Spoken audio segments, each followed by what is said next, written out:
ഇടവം രാശിയുടെ മധ്യഭാഗത്തായി സ്ഥിതി ചെയ്യുന്ന രോഹിണി ഒറ്റാലിൻ്റെ ആകൃതിയിൽ കാണപ്പെടുന്ന 42 നക്ഷത്രങ്ങളുടെ സമൂഹമാകുന്നു. സ്ത്രീയോനി നക്ഷത്രമാണ് മനുഷ്യഗണവും.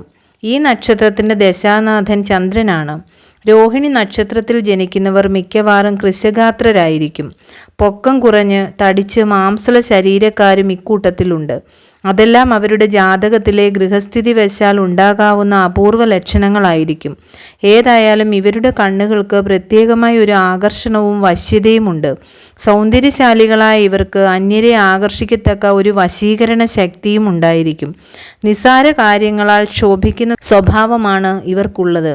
അതിയായ അഭിമാനശീലവും അധികാരപ്രബദ്ധതയും ഇവർക്കുണ്ടായിരിക്കും. ഇവരുടെ മനസ്സിന് എപ്പോഴെങ്കിലും ക്ഷോഭമുണ്ടായാൽ അത് പെട്ടെന്ന് അടങ്ങുകയില്ലെന്ന് മാത്രമല്ല, അപ്പോഴൊക്കെ അവരുടെ തീരുമാനത്തിൽ നിന്ന് വ്യതിചലിക്കാനും പ്രയാസമാണ്. വേറൊരാളുടെ കുറ്റങ്ങളും കുറവുകളും കണ്ടുപിടിക്കാൻ ഇവർക്ക് അസാമാന്യമായ വാസനയുണ്ടായിരിക്കും. ധാരണാശക്തി കൂടിയിരിക്കും. എന്നാൽ സ്ഥിരമായ ഒരു ലക്ഷ്യത്തെ മുൻനിർത്തി പ്രവർത്തിക്കുവാൻ ഇവർ അപ്രാപ്തരായിട്ടാണ് കണ്ടുവരുന്നത്. ബുദ്ധിയേക്കാൾ ഹൃദയമാണ് ഇവരുടെ എല്ലാ കാര്യങ്ങളെയും ഭരിക്കുന്നത്. സ്നേഹം തോന്നിയാൽ എന്തും ചെയ്യുമെന്നതുപോലെ തന്നെ വിരോധമുണ്ടായാൽ എന്തുപദ്രവങ്ങൾ ചെയ്യുവാനും ഇവർ മടിക്കില്ല. സ്വന്തം കഴിവിനെപ്പറ്റി വലിയ മതിപ്പാണുള്ളത്. ഈ നക്ഷത്രക്കാർ പ്രായേണ സത്യത്തെ വളരെ ബഹുമാനിക്കുന്നവരായിരിക്കും. നിവൃത്തിയുള്ളിടത്തോളം സത്യമായും ആത്മാർത്ഥമായും പെരുമാറുന്ന സ്വഭാവമാണ് ഇവർക്കുള്ളത്. സഹനശക്തിയിലും ക്ഷമാശീലത്തിലും ഇവർ വളരെ പിന്നോക്കം നിൽക്കും. സമത്വ നിലയിൽ കവിഞ്ഞ് അന്യരോട് പെരുമാറുക എന്നത് രോഹിണി നക്ഷത്രക്കാർക്ക് വളരെ പ്രയാസമുള്ള കാര്യമാണ്. പല വിഷയങ്ങളെക്കുറിച്ചും അറിവ് സമ്പാദിക്കുവാൻ ഇവർക്ക് വിരുതുണ്ടാകും. പക്ഷേ അത്തരം അറിവുകൾക്കൊന്നിനും തന്നെ ഒരടുക്കും ചിട്ടയും ഉണ്ടായിരിക്കുകയില്ലെന്ന് മാത്രം. ജീവിതരംഗം പല വിധത്തിലും പരിവർത്തന വിധേയമായിട്ടേ ഇവർക്ക് അനുഭവപ്പെടുകയുള്ളൂ. കാരണം ഇവർക്ക് കാലേ കൂട്ടിയുള്ള ഒരു പരിപാടി അനുസരിച്ച് ലക്ഷ്യത്തിൽ എത്തിച്ചേരുക സാധ്യമല്ല. പ്രവർത്തനങ്ങളിൽ ഇവർക്ക് വിജയം വരിക്കാൻ സാധിക്കും. പക്ഷേ അതിരുകടന്ന സ്വാതന്ത്ര്യ ബുദ്ധി ഇവരെ ഒരു രംഗത്തും വെച്ചുകൊണ്ടിരിക്കുകയില്ല. വരവു ചെലവുകളെക്കുറിച്ച് നോക്കാതെ അപ്പോഴപ്പോഴുള്ള സുഖത്തിനും സംതൃപ്തിക്കും വേണ്ടി ചെലവഴിക്കുന്ന പ്രകൃതമാണ് ഇവർക്കുള്ളത്. സ്വതന്ത്രമായ തൊഴിലുകളിലും വ്യാപാര രംഗങ്ങളിലും മാത്രമല്ല, സാമൂഹ്യ പ്രവർത്തനങ്ങളിലും സ്തുത്യർഹമാം വണ്ണം ഇവർക്ക് ശോഭിക്കാൻ കഴിയും. പക്ഷേ അവയിലെല്ലാം തന്നെ പല വിധത്തിലുള്ള പരിവർത്തനങ്ങളും ഇവർക്ക് നേരിട്ടുകൊണ്ടിരിക്കും. പിതാവിൽ നിന്നുള്ള ഗുണാനുഭവങ്ങൾ മിക്കവാറും ഇവർക്ക് കുറഞ്ഞു മാത്രമേ കാണുന്നുള്ളൂ. എന്നാൽ ഇവർ അസാമാന്യമായ മാതൃഭക്തി ഉള്ളവരായിരിക്കും.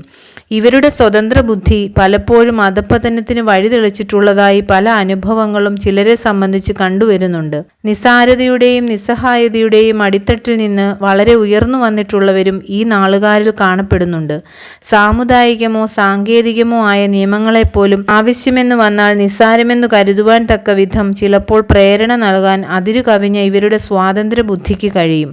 അതുകൊണ്ട് വിവാഹ ജീവിതത്തിൽ എന്ന പോലെ സാൻമാർഗിക ജീവിതത്തിലും ഇവർക്ക് പരാജയമുണ്ടാകുന്നതാണ്. രക്തദോഷം, രക്തക്കുറവ്, പിത്തപ്രധാനമായ രോഗം ഇവയിൽ ഏതെങ്കിലും ചിലപ്പോൾ ഇവരെ ഉപദ്രവിക്കും. പ്രമേഹം, ക്ഷയം, ശ്വാസകോശ സംബന്ധമായ രോഗങ്ങൾ എന്നിവയെയും വാതരോഗത്തെയുമാണ് ഇവർ ഭയപ്പെടുന്നത്. 18-36 ഈ വയസ്സുകൾക്കിടയിൽ രോഹിണി നക്ഷത്രക്കാർക്ക് പല വിധത്തിലുള്ള ദുർഘടങ്ങളെയും വ്യതിയാനങ്ങളെയും നേരിടേണ്ടതായി വരും. എന്നിരിക്കലും ഇവർ ജീവിതത്തിൻ്റെ മധ്യത്തിലും അന്ത്യത്തിലുമായി സുഖം അനുഭവിക്കുന്നവരായിട്ടാണ് കണ്ടുവരുന്നത്. രോഹിണി നക്ഷത്രക്കാർ പ്രത്യേകം ശ്രദ്ധിക്കേണ്ടത് ഒരു നിശ്ചിത പന്താവിൽ കൂടി ജീവിതത്തെ ലക്ഷ്യത്തിലെത്തിക്കുന്നതിലായിരിക്കണം.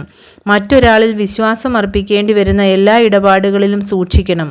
ആരെയും അത്രയധികം പരിശോധിച്ചു നോക്കാതെ വിശ്വസിക്കുകയും സഹകരിക്കുകയും ചെയ്യുന്ന ഒരു സ്വഭാവം ഇവർക്ക് നൈസർഗികമായിട്ടുണ്ട്. ഈ നക്ഷത്രത്തിൽ ജനിച്ച സ്ത്രീകൾക്ക് ഇപ്പറഞ്ഞ ഫലങ്ങളിൽ അധികവും യോജിച്ചതായിരിക്കും.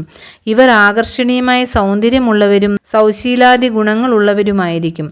ആഡംബരം ഭ്രമം അല്പം കൂടുമെങ്കിലും അതോടനുബന്ധിച്ചുള്ള സ്വഭാവദോഷങ്ങളൊന്നും ഇവർക്കുണ്ടാവുന്നില്ല.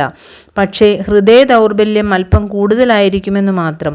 ആരോഗ്യവും കർമ്മകുശലതയും ഇവരിൽ നൈസർഗികമായി കാണാം. ഗൃഹജീവിതത്തിൽ ഇവർക്ക് വലിയ പരാജയം സംഭവിക്കില്ല. ഇവരുടെ കണ്ണുകൾക്ക് പ്രത്യേക ഭംഗിയുള്ളതായി കാണാം. കുടുംബജനങ്ങളുടെ ഹൃദയംഗമായ സ്നേഹവാത്സല്യം സമ്പാദിക്കാനും ഇവർക്ക് സാധിക്കും. എന്നിരിക്കലും രോഹിണി നാളുകാരികളായ സ്ത്രീകൾക്ക് ക്ഷിപ്രപ്രസാദവും ക്ഷിപ്രകോപവും സ്വാഭാവികമാണ്.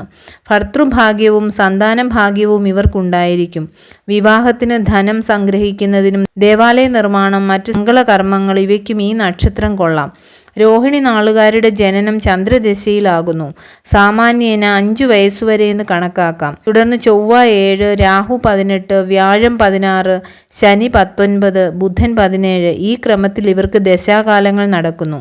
പ്രതികൂല നക്ഷത്രങ്ങൾ: തിരുവാതിര, പൂയം, മകം, മൂലം, പൂരാടം, ഉത്രാടം, ആദ്യപാദം. രോഹിണി നക്ഷത്ര ജാതകന് 1-ാമത്തെ വയസ്സിലും 3-ാമത്തെ വയസ്സിലും ശ്വാസവികാരത്താലും 7-ാമത്തെ വയസ്സിൽ സ്ത്രീകളാലും 9-ൽ ഉയരത്തിൽ നിന്ന് വീഴുക നിമിത്തമായും 10-ൽ നാൽക്കാലി മൃഗത്താലും 16-ൽ വിഷത്താലും 18-ൽ അഗ്നിയാലും 23-ൽ കൈവിഷത്താലും 32-ൽ കഴൽവാദത്താലും 55-ൽ കള്ളന്മാരാലും 57-ൽ ജലത്താലും 60-ൽ വയറ്റുവേദനയാലും 65-ൽ ജലത്താലും 66-ൽ ബന്ധുക്കളാലും അരിഷ്ടതകളും വിഷമങ്ങളും സംഭവിക്കാം.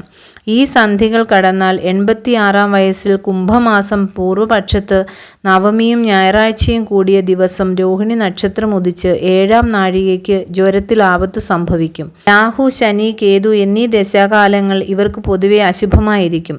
ഇക്കാലത്ത് ഇവർ വിധിപ്രകാരം ദോഷപരിഹാരങ്ങൾ അനുഷ്ഠിക്കേണ്ടതാണ്.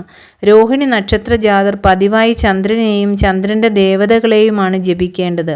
ചന്ദ്രപ്രീതികരങ്ങളായ മന്ത്രങ്ങൾ, സ്തോത്രങ്ങൾ എന്നിവ ജപിക്കുക. തിങ്കളാഴ്ച വ്രതം അനുഷ്ഠിക്കുകയും ചന്ദ്രപൂജ നടത്തുകയും ചെയ്യാം. ജാതകത്തിൽ ചന്ദ്രന് പക്ഷബലമുള്ളവർ ഭദ്രകാളി ഭജനം, ക്ഷേത്രദർശനം എന്നിവയും നടത്തണം. പൗർണമി നാളിൽ ദുർഗാ ക്ഷേത്ര ദർശനവും അമാവാസി നാളിൽ ഭദ്രകാളി ക്ഷേത്ര ദർശനവും ചെയ്യാം. രോഹിണി നക്ഷത്രക്കാർക്ക് അഭികാമ്യമായ നിറങ്ങൾ വെള്ള, ചന്ദന നിറം തുടങ്ങിയവയാണ്. രാശ്യാധിപനായ ശുക്രനെ പ്രീതിപ്പെടുത്തുന്ന കർമ്മങ്ങളും ഇവർ അനുഷ്ഠിക്കുന്നത് അഭികാമ്യമാണ്.